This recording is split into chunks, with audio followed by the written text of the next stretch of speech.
The studio lights gleamed brightly against a backdrop of polished wood and deep red velvet.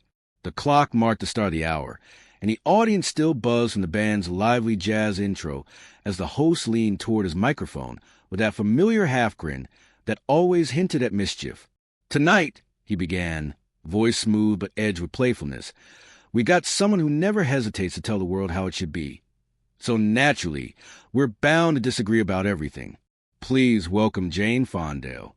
Thunderous applause filled the studio as the actress-turned-activist stepped onto the set. She waved confidently, smile wide, dressed in a vivid green jacket that shimmered under the lights. Her energy was undeniable, half movie star, half movement. Bill Marker rose to greet her, hand outstretched, his smile sharp as ever. "Jane Fonda, ladies and gentlemen, the conscience of Hollywood, whether Hollywood asked for one or not." The audience laughed. She laughed too as she took her seat opposite him. "You invite me here and start with that?" she teased. "It's a compliment," he replied, eyes glinting. "Sort of." The band hit a quick riff, punctuating the moment. Laughter rolled to the crowd, but beneath the humor there was already a flicker in the air. The kind of tension that sparks when two people from different worlds share one stage. The opening exchange went smoothly enough. Bill asked about her new environmental documentary, and Jane spoke passionately about activism, community, and the strength of protest. The audience nodded along, absorbed. It felt like a typical late-night segment, until Bill leaned forward, tapping his cue cards thoughtfully against a desk. "You said something interesting in your film," he began. "That silence equals violence. That not speaking up makes you part of the problem. You really believe that?" Jane didn't hesitate. "Of course. If people see injustice and stay silent, they're giving permission for it to continue." Bill smiled faintly. "So, by that logic, anyone who doesn't line up behind your exact list of causes is the enemy?" The audience murmured. Jane kept smiling. "No, I'm saying neutrality helps the oppressor." "Right," Bill said, leaning back. "But you're assuming people stay neutral because they're evil, not because they're just trying to survive the rent." The crowd gasped softly. A few even clapped. Jane crossed one leg over the other, steady and composed. "You can't separate the personal from the political. And you can't turn every dinner table into a press conference," Bill countered. "People are exhausted, Jane. Not everyone has the energy to fight on Twitter for 15 hours a day." Laughter rippled through the room. Jane raised an eyebrow. "So ignorance is a pass?" Bill spread his hands. "No, but humility deserves one. Maybe the world would calm down if people stopped screaming and started listening again." The studio went quiet for a heartbeat. Then applause broke out, scattered at first, then swelling. Bill didn't gloat. He simply leaned back, satisfied. Jane leaned forward, her voice steady.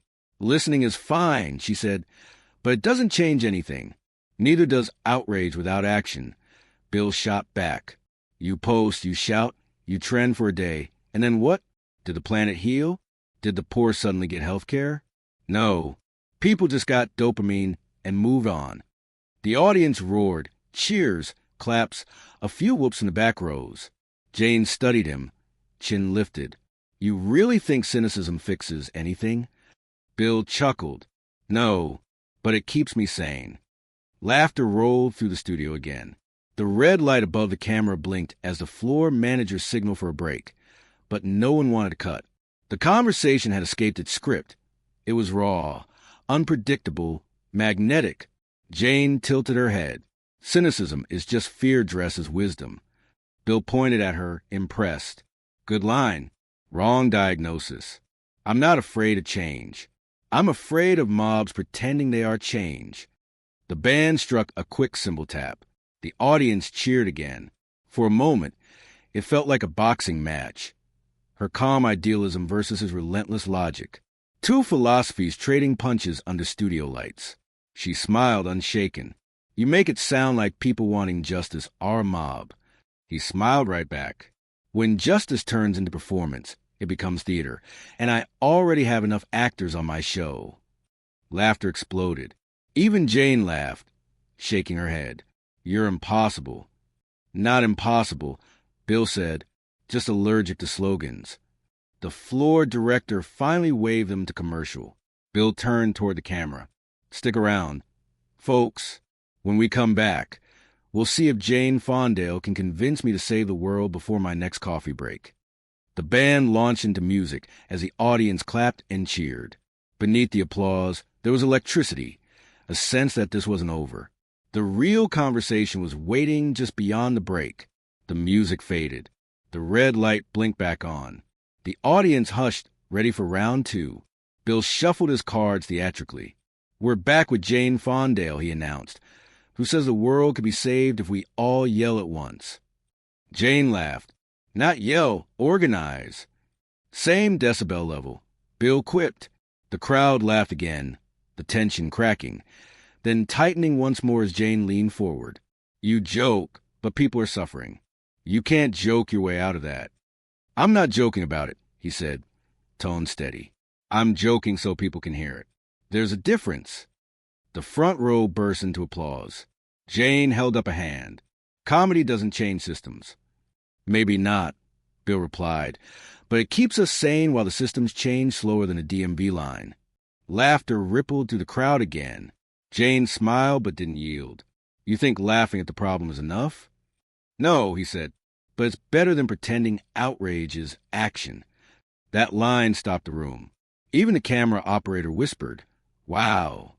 The audience reacted with a low murmur that grew into thunderous clapping. Jane exhaled. You make activism sound like vanity. I make performative activism sound like vanity, he corrected.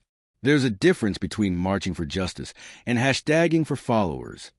Gasps, applause, murmurs of agreement and disapproval. The crowd was split down the middle. Jane smiled thinly. You're cynical. Bill leaned closer. No, realistic. I've seen real heroes. They work quietly. They don't film themselves handing out sandwiches. The audience erupted again, laughter, cheers, whistles. Jane crossed her arms, shaking her head but grinning. You're addicted to being contrary. Someone has to be the seatbelt on this speeding car. Bill said, If everyone's shouting, go faster, we hit a wall.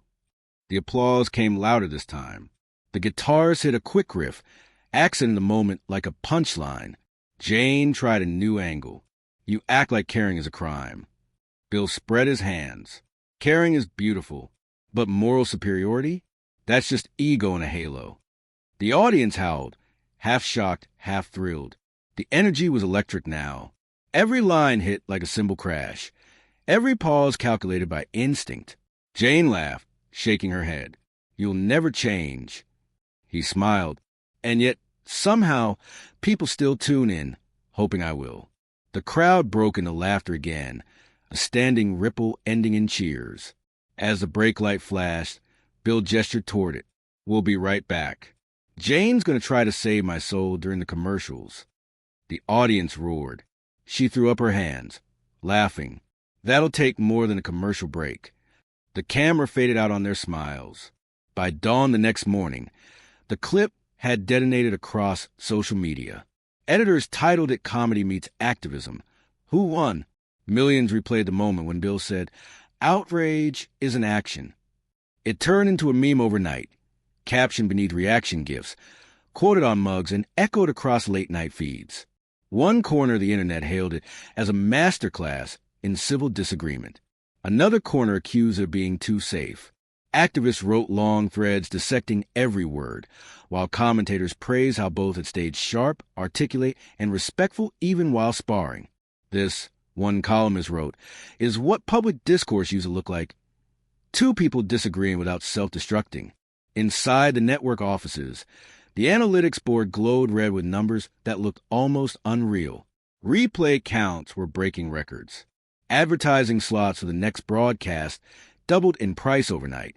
Producers have joked about scheduling philosophical cage matches every month. Bill Marker didn't celebrate. He walked the hallway quietly with a mug of coffee, nodding to crew members who congratulated him.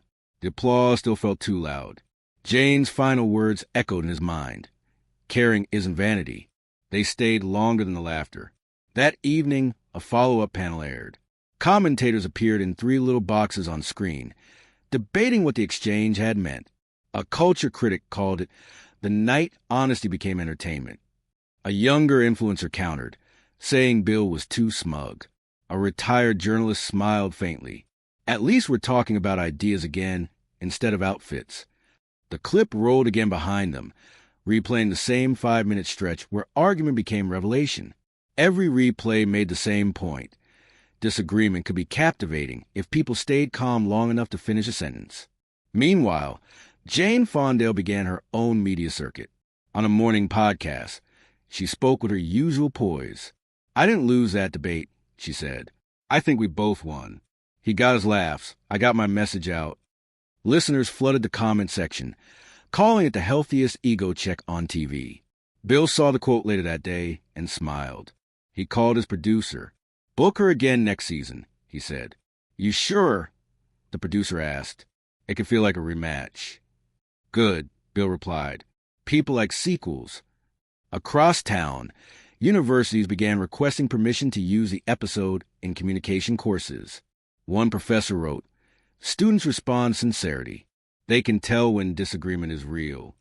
Another requested behind-the-scenes footage for research on audience behavior. For the first time in years, the show's inbox was full of thank yous instead of complaints. A teacher wrote, "My students watched the debate and then actually talked instead of tweeting." A high school debate coach said he played the segment before tournaments to remind his team that tone mattered more than volume. Bill read those messages in his dressing room after filming another episode. He leaned back, eyes on his reflection in the mirror framed with studio lights. The man staring back looked tired but content. "Maybe the real joke," he murmured, "is that truth still sells." Months passed, but the echo of that night never faded. Producers referenced it constantly. Whenever a new guest sat on the crimson couch, someone whispered, "Remember the Fondale episode? Keep it human." At the network's annual gala, a montage of season highlights played across giant screens. Between musical acts and bloopers, the clip appeared again. Bill leaning forward, Jane gesturing. The audience caught between laughter and reflection. Applause swept the ballroom before the video even ended. Later that night, the network president approached Bill with a champagne glass. "You turned a talk show into a philosophy seminar," he said. Bill smirked. "Don't tell the advertisers." Jane Fonda was there too, wearing the same green jacket that had become a cultural symbol in memes. When they crossed paths near the buffet, she grinned. "Still allergic to slogans?" "Only the loud ones," he said. They posed for a photo, smiling with easy camaraderie. The flash froze a moment, and within hours, the picture went viral. Two people who had once argued fiercely now standing side by side. Commenters captioned it, "Disagree better." The following spring, both were invited to co-host a media conference titled Conversation in an Age of Noise. The auditorium was packed. Students, journalists, comedians, activists. Bill spoke first. "We didn't plan to start a movement," he said. "We just forgot to stay polite long enough for it to matter." Jane followed with a softer tone. "He calls it forgetting. I call it remembering what adults sound like." The hall erupted in applause. For the next hour, they talked, argued, teased, and laughed, a live demonstration of healthy disagreement in action. Afterward, a student raised a hand. "Do you really think TV can change minds?" Jane looked at Bill. He shrugged. "Maybe not, but it can remind people they still have them." That line became the conference's closing quote, and later, the tagline of a national campaign promoting civil discourse. Back on the marker hour, the crew framed the sentence and hung it near the studio entrance. Every guest walking in could see it etched in silver letters. Television can't change minds. It can remind people they still have them. Years later, journalists would call that season a turning point. Streaming services archived the episode under classic television moments. New hosts cited it as inspiration to balance humor with honesty. As for Bill and Jane, they stayed in touch. Every few months, they traded emails about books, projects, and politics. Neither tried to convert the other anymore. They'd outgrown the need. One night, long after Studio B had gone dark, Bill sat alone rewatching the original footage. He noticed something he hadn't before. The silence right after his last line, before the audience erupted. That half-second carried everything. The respect, the shock, the understanding that both of them had been right in their own way. He smiled faintly, reached over, and switched off the monitor. "End scene," he said softly. The words felt like applause.